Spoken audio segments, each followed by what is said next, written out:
Okay, listen. How's it? How's it? Otherwise, you well.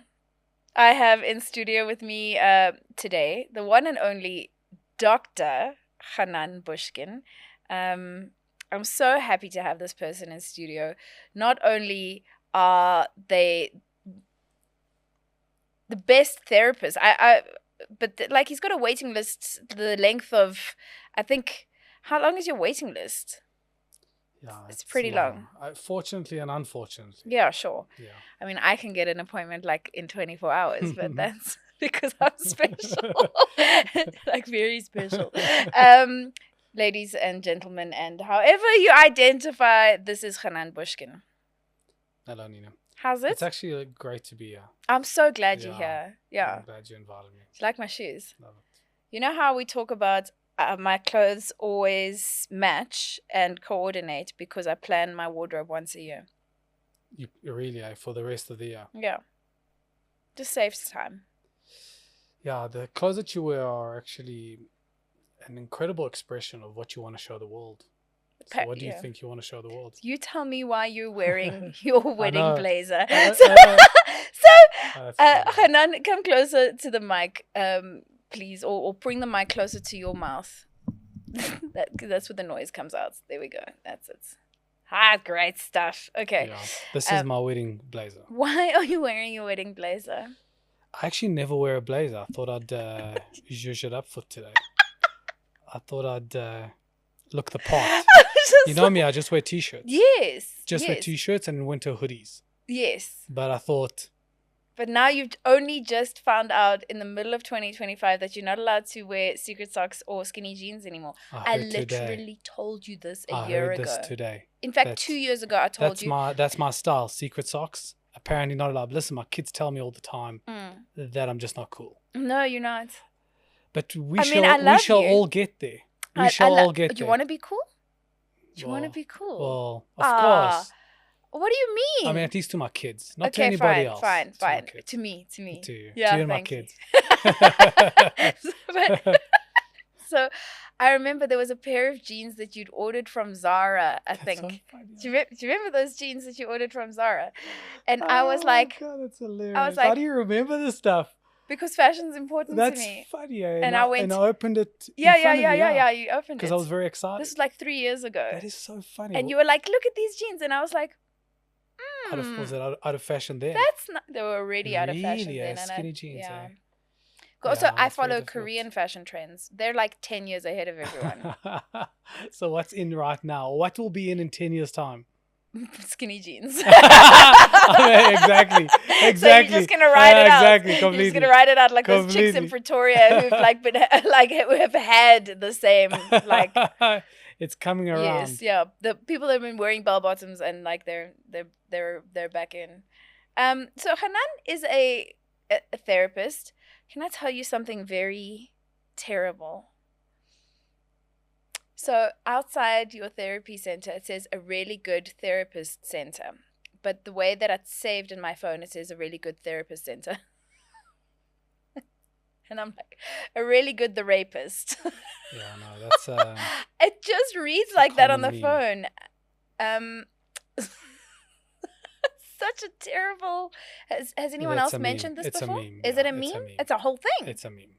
It's not lupus. It's a meme. It's a meme. Oh. So I'm not the first person to have come across this. Oh, yeah. Okay. I'm about to train for... Yeah, who's out of train now? Exactly. Fine. You can match me. You can match me. Like, exactly. I just secret socks to myself. Exactly. Exactly. Thanks, Matt. Matt. That's funny. You reversed Uno'd yourself. Yeah, I did. Exactly. That's exactly. Fine. Yeah, that's a meme. That's a 15-year-old meme. Oh, fine. Yeah. Fine. Listen. I'm 10 years behind in fashion. Yes. You're 15 years behind. In meme. Yeah. Okay, just in therapy memes. Fine. Okay, so cognitive behavioral therapy, which is something that you practice teaching or practice or consulting. What do you... So no, my main therapeutic approach is called the anchor-based approach. Okay. Which is my own... I created this approach many years ago. I've been working on it and upgrading the approach, because I found that therapy, unfortunately, hasn't been upgraded. Yeah. That's therapy still wearing secret socks. I know, therapists do. Yeah, the rapists. do. The rapists are wearing secret socks. If you think about it, it's quite interesting. Every single field that I can think of, from technology to medicine, neuroscience, to anything, is... Maybe talk louder. I talk loudly, and yeah, maybe bring it like right. Is it? Yeah. Can you not hear talk me? softly. Yeah, closer even a little bit. Yeah. Okay. Bring the whole leg. Is that good? Is that good? Yeah. Perfect. Okay. Every single field you've seen improvements in, but the therapeutic field, I mean, depression is through the roof, anxiety is through the roof, suicide is through the roof, children lack... Or sometimes from the roof. Lack of Too purpose. weird. Okay, sorry. I'm sorry. Lack of purpose. So therapy hasn't been getting more progressive, and we judge it based on the results. We have a better understanding of the human mind today than we did ever, but therapy is not getting better. So anyway, why? That's the thing. Every other field is getting progressively better, but not therapy, because maybe the way we understand therapy is flawed. Maybe what we're measuring isn't working anymore. Maybe how we treat what we're measuring isn't working anymore. So that's why I came up with the anchor-based approach, a therapeutic method, a very structured therapeutic method to getting somebody to, feel well. You know, when I stopped seeing you for a little bit, I got worse. I went on to different medication, got new psychiatric medication. One made me better for a little bit, and then the other one, when added, made me feel much better. Then we increased that dose, and then I didn't feel better at all, and then I came back to normalcy. But without the work that I do with you, you can put me on anything and I will just stagnate. I might not be crazy and have episodes like I do where I want to scratch my skin off, and because I take a lot of medication for whatever, but without the work I do with you, I stagnate. End of story. And when I stagnate, I get sad. Right. And when exactly. That's the main thing. That's brilliant, because the opposite of depression is keep on moving forward.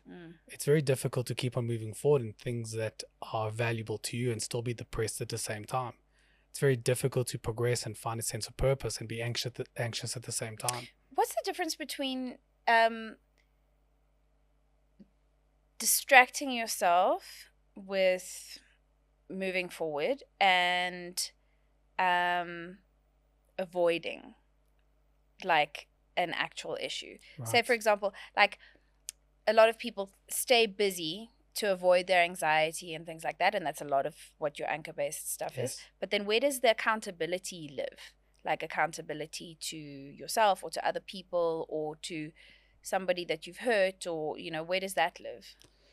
So I'll answer it in two ways. First of all, when it comes to mental health, if you want to be healthy, if you want to have the freedom to be healthy and the choice and the right, the opposite side of the same coin is responsibility. The responsibility is on you to actually make a move and move forward. Nobody can help you with your marriage. Nobody can help you with your work. Nobody can help you with financial security or a sense of purpose or your health. You got to take responsibility for all these elements of your life. And there's something magical about taking responsibility, because when you take responsibility for these different areas of your life, that is when you start feeling a sense of purpose. That is when you start feeling alive. And the difference for me between distraction, empty distraction, versus chasing things that are meaningful to you is exactly that. Are you chasing things that create value for you in the long term? Or are you on TikTok, which actually has no value, or social media, or whatever it is that has no value for you in the long run? So are you chasing things that add value to you in the long term, that are aligned with your vision, that are aligned with your goals? And if the answer is yes, well, that's a meaningful existence. The chase is what allows you to have purpose. You know what's so interesting is, my understanding of dopamine in my journey of understanding ADHD. And did you tell me about Molecule of More, or have you read it? Since there's the book of The Molecule of More, which just like explains dopamine in the brain, and basically that it's just this.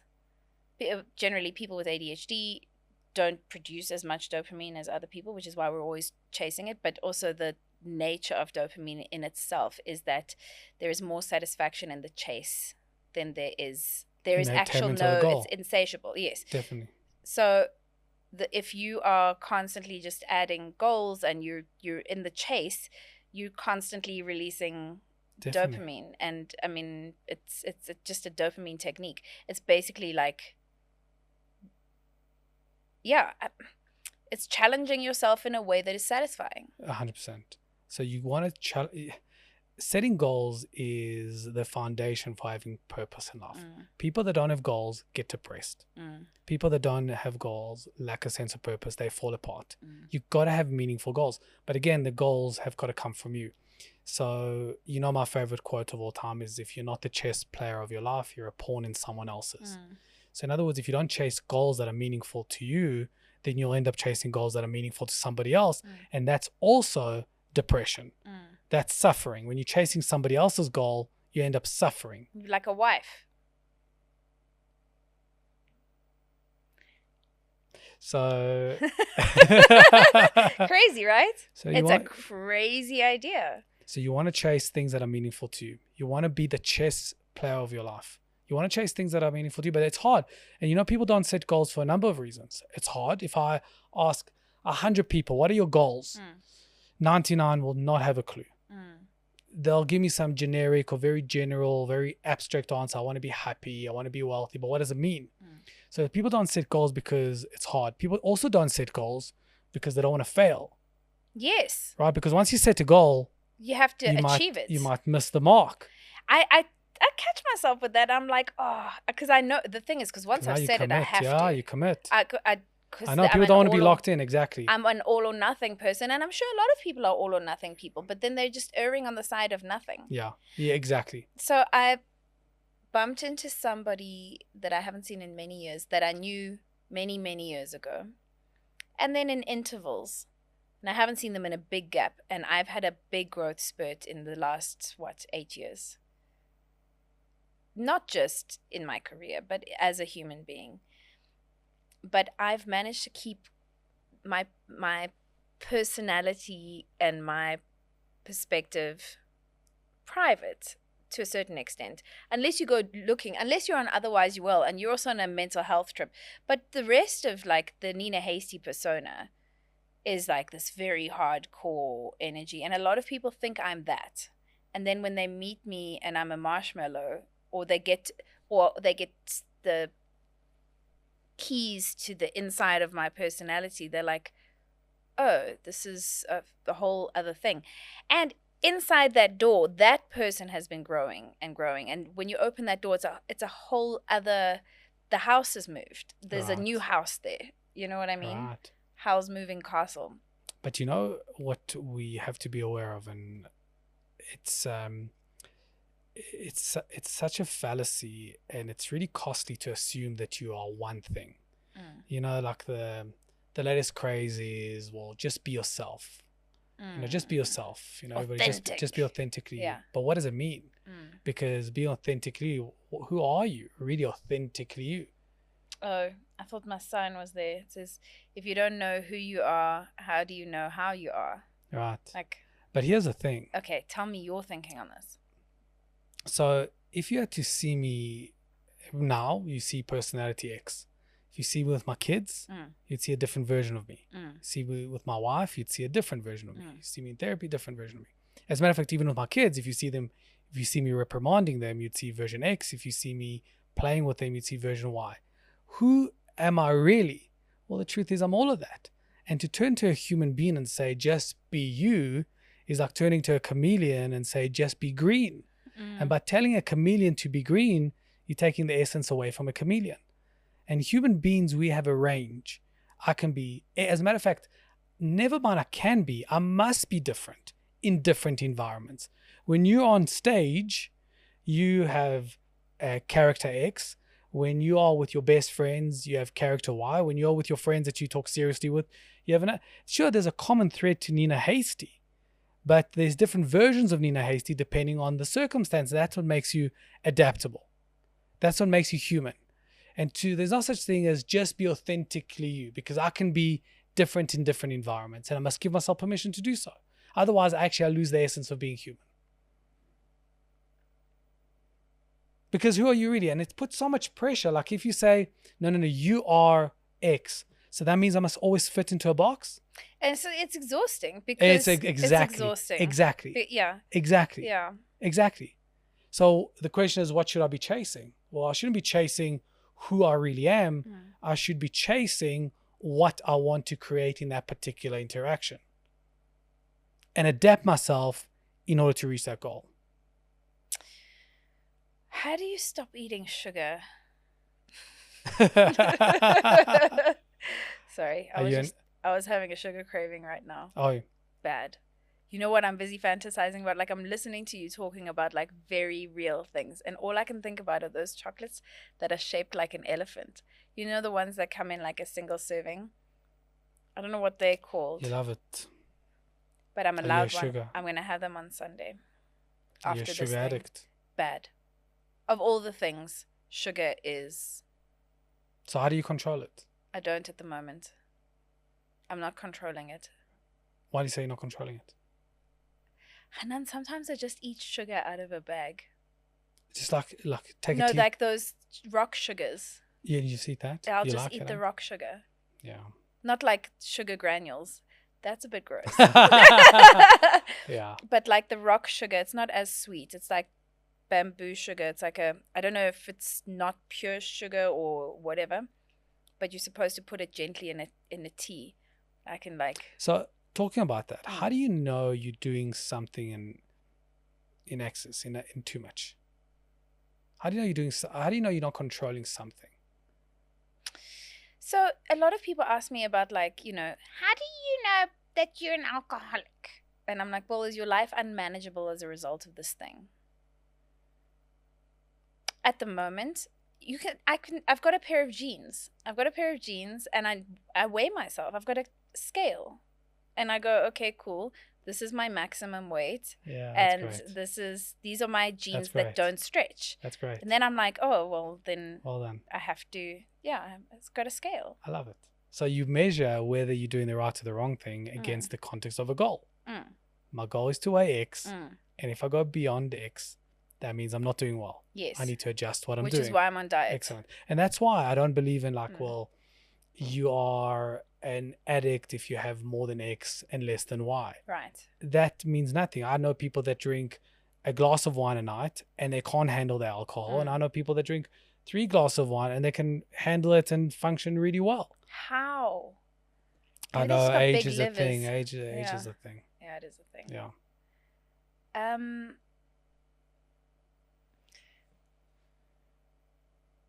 What's on your mind? What's on my mind other than sugar? Just sugar. Self-sabotage. How do you help people with self-sabotage? So what is the definition of self-sabotage? Self-sabotage is when I want X and I'm aiming for Y. So when I want to lose weight and I have the chocolate cake. When I want to be married but I act single. When I want to be financially secure but I end up spending my money on stupid things. Self-sabotage is when you act outside of your goal. Okay. So if you're just like raw dogging life without goals and stuff, how do you know whether you're self-sabotaging? Well, that's the thing. You'll never be calibrated. And that's why we always start with, what do you want? What do you want? What do you want?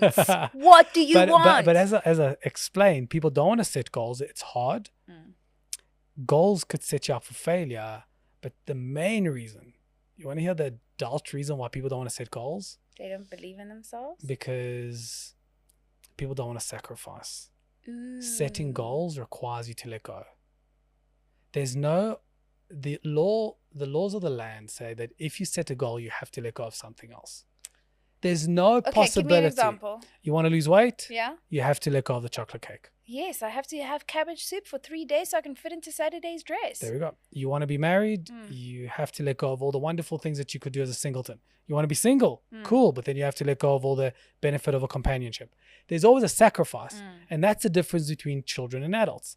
Right. Children want to lose weight and have the chocolate cake. They don't want to sacrifice. They want to be married and act single. Adults understand that the most I commit to something. Are you telling me I've been dating children? Yeah, very much. Very much. Very much. Very much. So it's very hard to adult, and therefore it's hard to set goals. But if you want to be successful, if you want to be happy, if you want to have a sense of purpose, you have no choice. You have no choice. You have to commit to a goal, but then you have to let go of something. You know, I'll give you a quick analogy. You know monkey bars? Yes. If you want to move forward, Right. you have to let go. You can't move forward and hold on. Too bad, too sad. You might think that you're better or that you're more advanced than the laws of the universe, but it just doesn't work that way. You commit to a goal, it comes at a cost. And then you ask yourself, is the goal worth the cost? If the answer is yes, you got to commit to it. Goals are big, eh? Goals are important. Goals are fundamental, but they're hard to set because people don't want to lose, don't want to sacrifice. They think they can win life, but if you're not the chess player, you're a pawn.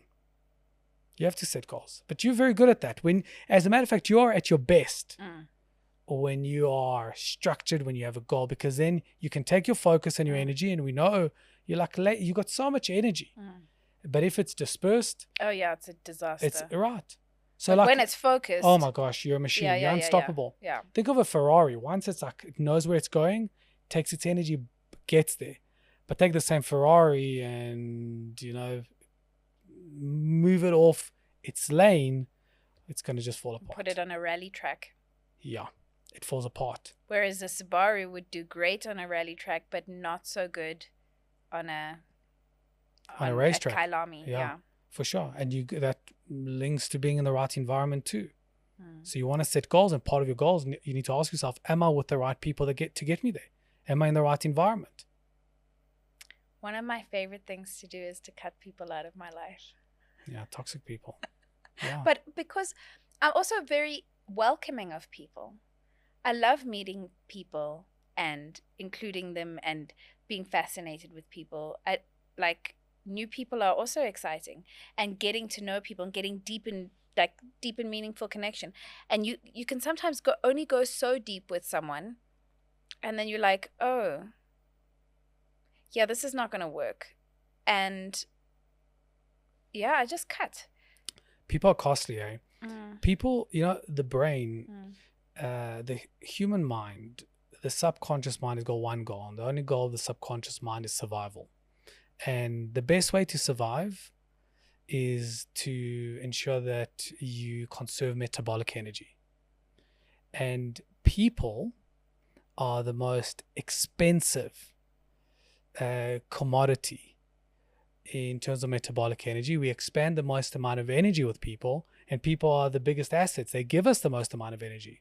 But the right people will give you the energy, and the wrong people will drain you in a split second. You could be in the best mood, wake up in the morning feeling amazing, pick up the phone, speak to the wrong person, and before you know it, you got no more energy to give to the rest of the day. No more coins. And vice versa. Oh, I hope my mom's watching this for herself. You got to be with people that celebrate you, not with people that tolerate you. You got to be with people that give you, because But what happens if those people are there? Like, you cannot escape this Like person. A family member? Yeah. Yeah, that's tough. So you got to, sometimes it is what it is. Like, I'm invested into this person. The person's invested in me, whether it's a business partner, a family member, and they're there. So you got to just kind of mitigate as much of the cost as you possibly can. So instead of mitigate the cost, yes. Not necessarily because you can't escape the relationship. Exactly. Okay, so how do you mitigate the cost? So instead of spending an hour with them, spend half an hour with them. Instead of sharing 10 pieces of information, share 5. Instead of engaging with them 3 times a week, engage with them once a week. So just be a fuckboy, basically. So invest less. Right. Invest less. Right. Because the less you invest into someone, the less costly they become to you. Why would they put the label on the outside of the shoe? That's quite weird. Maybe that's also fashion now. That you can tell that it's like genuine. Oh yeah, look at me. The image, eh? No, but this is like, look here. Yeah. Like that kind of label. Like it's got the amazing, label of the sizes and stuff. I've never seen that before. They're made in Vietnam. Wouldn't it be terrible if my feet smelled bad? That would have been like an awful Would thing. you have owned it? Nah, pretended nothing happens. No, I would have owned it. Yeah, I'm not very... Yeah, you would have. Yeah, I don't know. I'm not mysterious. Yeah, what you see is what you get. Yes. Yeah. What you see is what you get. Like, you will know where you stand with me. I wish I was mysterious. Apparently, it's like very good to like lure men in with. I'm not very good at that. Again, you want to adapt to the situation. I don't like not being transparent. I like people to know exactly where I stand and vice versa. I like to know where I stand with people. I enjoy my interaction with people who I don't have to, kind of strip and figure out what's behind the scene, what's behind those pretty eyes, what's behind, because often it's nothing. Like, people that are mysterious are often just really dumb. Like, well, what are they hiding? Right, maybe not. Yeah, I like people that are transparent. What you see is what you get. It's a good quality to have. Oh, that's a relief. And by the way, you might say, well, that hasn't served me. Well, it hasn't served you with the wrong person. Maybe you need to be with the right person that appreciates a quality, because you gotta be with somebody that wants what you're selling. I had this conversation with my friends. I was like, I'm chatting to someone new. What's new? And I'm like, he likes me. That's a factor that I have never, like, I've always gone like, do I like him? This person really likes me. Like, and does he let you know that he likes you? Yes, he's constantly telling me that, but in a way that isn't simpy or like... Or creepy. Or creepy. Or needy. And he makes me laugh. Like, you're the only other person that makes me laugh. Like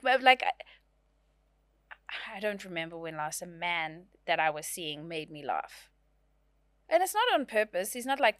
So how do you feel? Yeah, but that's the best laugh. Yeah. When it's just natural. Yeah. So how do you... I'm quite excited. Is it? Yeah. We're still chatting. We're meeting probably in the next like 48 hours. But all I can say is men don't usually make me laugh. That's great. But usually what happens, depending on what you're used to, after a while, it can become boring because predictable men become boring. But don't marry that feeling. Oh, no, but he's so predictable, this person. What's so great? There's like accountability, That's great. Communication. That's great. Hi, sorry, I couldn't take your call. I'm not going to be available for the next 2 hours because I'm doing X, Y, Z. Whatever. I don't know where this person's been hiding for a very long time. That's great. Enjoy he wasn't born yet. He just wasn't born yet. How old is this guy? 31. Okay. Yeah. Okay. But he's very mature for 31. Yeah. That's great. Yeah. That's I'm excited. Great. Yeah. Well, let's see how well this ages. By the time this comes out, let's see if I have actually gone on a date with this person. That's our time, Hanan. We're not going to do a long one. You want to talk more? But listen, with you, it's always easy. Yeah, no, we can talk for hours. It's ridiculous. What would you suggest to people that say, I don't need therapy, but their like lives are a mess? What would you say to them? How do I get my friends to come and see you? What must I say? So, number one question, are you happy with your life? Right. So if they go yes, well, that's great. Exactly. Bully for you. Exactly. Okay, fine. Is there an element of your life that you're not happy with? Well, if there is, what are you doing about it? If you know exactly what to do about it, then good for you. But if you don't, there's nothing wrong with getting perspective, help, guidance from somebody that maybe knows how to draft a roadmap for you where you can't do it for yourself. Right. It's like your car's broken, you take it to a mechanic. Your tooth hurts, you go to a dentist. If there's an area of your life where you're struggling, go and get help for it. It just makes sense. Why would you do it yourself? It's just crazy. Why would you fix the car yourself? Yeah. Why would you give yourself a root canal? It's just crazy. It's insane. It's so good. But we would never do it. I once tried to pull a tooth out though, and there's still a gap there. Right, exactly. So you can try fix your own car. Mm. You can try pull your own tooth out, but maybe get perspective from somebody that's been there, done that, and can guide you on how to do it in a better way. It just makes sense. It does. Need make help? sense. Go and get help. Right. What? Because nobody at the end of the day wins the award for I did it myself.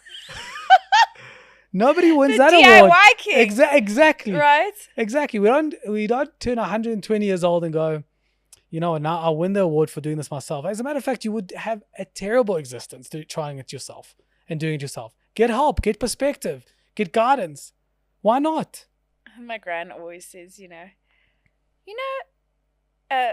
you die, when I die, no one's gonna know whether your house was clean or not, but I like mine to be clean.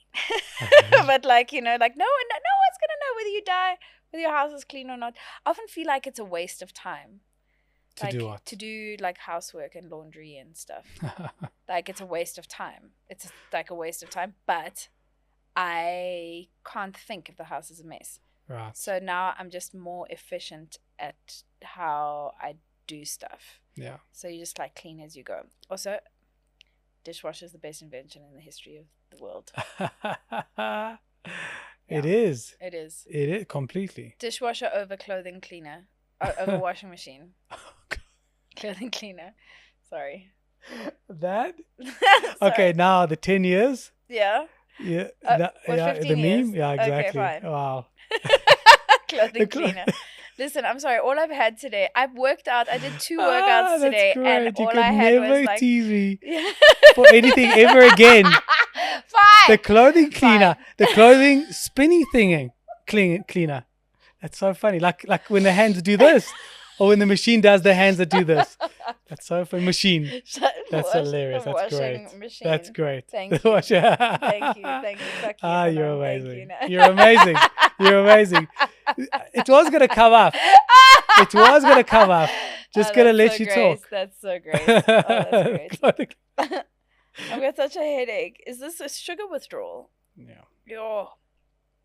Listen, that is our time. If you'd like to find more information about Hanan and the work that they do, cognitive behavioral therapy and Anchor-based approach. Anchor-based approach. ABA. ABA. Anchor-basedapproach.com. Is that the website? Anchor-basedapproach.com. Anchor-basedapproach.com. Yes. My arms are really short. You're incredible, Nina. You're incredible. You're amazing. You've helped me so much. And guys, I'm basically giving you keys to my secret weapon.